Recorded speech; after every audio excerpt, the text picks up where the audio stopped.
Enfin, le week-end dernier, c'était la rentrée des classes de Renaissance à Arras autour de Gabriel Attal. Le ministre de la Justice démissionnaire Gérald Darmanin y était et y a fait une déclaration fracassante. Écoutez. Comme ministre, comme citoyen, comme élu, je ne peux pas accepter que des personnes qui tapent des policiers, lui prenant la matraque télescopique, lui arrachent le nez et l'envoient à l'hôpital, soient dehors dès le lendemain. On doit quand même pouvoir dire, pour remettre l'église au milieu du village, que quand on tape un policier, un gendarme, un pompier, un professeur, un soignant, on dort en prison pour plusieurs semaines. Bravo Darmanin, viva Darmanin, oui, dès qu'on tape un policier, un enseignant, et quoi que ce soit, en prison pendant plusieurs semaines. Et d'ailleurs, c'est le cas.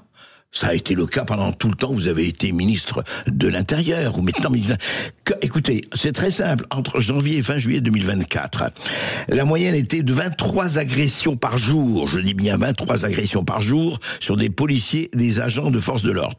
Alors voilà. Est-ce que tout le monde a fait quelques semaines de prison? Est-ce que normalement les peines pour l'agression d'un policier ou d'un pompier vont de 5 ans de prison et 75 000 euros d'amende à 10 ans d'emprisonnement et 150 000 euros d'amende. Dites-moi, cher Gérald Darmanin, combien on fait même pas 3 semaines, 5 semaines de prison? Voilà. Or, selon les données officielles, le ministère de la Justice, on cite les données officielles, environ 70 à 90% des condamnations pour violence contre agent public entraînent une peine d'emprisonnement. Oui, mais, attention, avec un aménagement sursis, bracelet électronique, voilà, la durée moyenne de prison ferme généralement comprise entre 6 mois et 2 ans. Donc voilà, on a dit combien de policiers ont été agressés. 2023, 15 150 policiers. En 2025, au moins jusqu'ici, 160 000 policiers agressés en dehors de leur service. En dehors de leur service, je dis bien. Et je ne parle pas des enseignants. Demande de protection fonctionnelle a augmenté de 29% par rapport à 2022.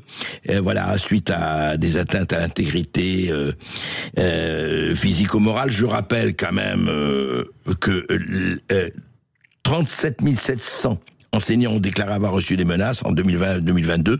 11 200 enseignants ont été agressés physiquement.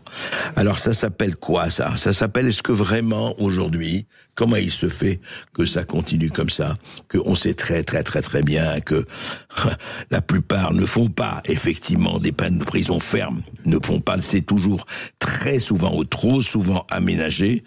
Donc le problème, c'est très bien Gérald Darmanin, c'est très bien Bruno Retailleau, c'est très bien, mais à un moment donné, est-ce que les mots vont être suivis d'actes équivalents et à ce que les lois permettent aujourd'hui? Alors on sait, vous direz, oui, mais il y a ça, il y a les moyens, il y a ceci, place de prison, etc. Oui, ça ne fait que 40 ans que ça dure. Mais c'est pas grave, on y arrivera. En attendant, faisons des discours, c'est déjà